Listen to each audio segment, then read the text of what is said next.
मी Archit Chandak, SP Akola. दररोज मला भेटण्यासाठी भरपूर तक्रारदार येतात. त्यांची अडीअडचण मांडण्यासाठी, समस्या मांडण्यासाठी, काही सूचना देण्यासाठी, काही संवाद साधण्यासाठी, काही निमंत्रण देण्यासाठी. तर असा भरपूर लोक दर दिवस येतात. आता माननीय पंतप्रधानांचं असं आव्हान आहे की आपल्याला इंधनमध्ये बचत करायचं आहे, नॉन एसेन्शियल ट्रॅव्हल कमी करायचं आहे. तर या अनुषंगाने आम्ही एक नवीन उपक्रम सुरू केलेला आहे, SP ई संवाद. त्याच्यामध्ये आपण खाली दिलेला जे QR कोड आहे कृपया करून स्कॅन करून घ्यावा.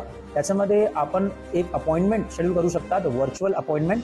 त्याच्यामध्ये मी स्वतः तुमच्याशी भेटणार आहोत व्हर्च्युअली. आपली जे काही समस्या आहे, जे काही अडीअडचण आहे, आम्ही ऐकून घेणार आहोत. 10 मिनिटाचा हे स्लॉट सर्वांना भेटणार. आपण आपल्या सोयीनुसार हे स्लॉट बुक करून घ्या, जेणेकरून आपल्याला SP ऑफिस येण्याची गरज राहणार नाही. आपला इंधन सुद्धा वाचणार, आपला वेळ सुद्धा वाचणार. घरी बसून आपल्या जे काही समस्या आहे, अडीअडचण आहे, आपण मांडू शकतात. दर दिवस 6 ते 7चा आपण हे वेळ ठरवलेला आहे. 6 to 7 PM every day for a virtual meet. कृपया करून या उपक्रमचा लाभ घ्यावा आणि आपली जे काही अडीअडचण आहे ते याच्यावर मांडून घ्यावं. जय हिंद, जय महाराष्ट्र.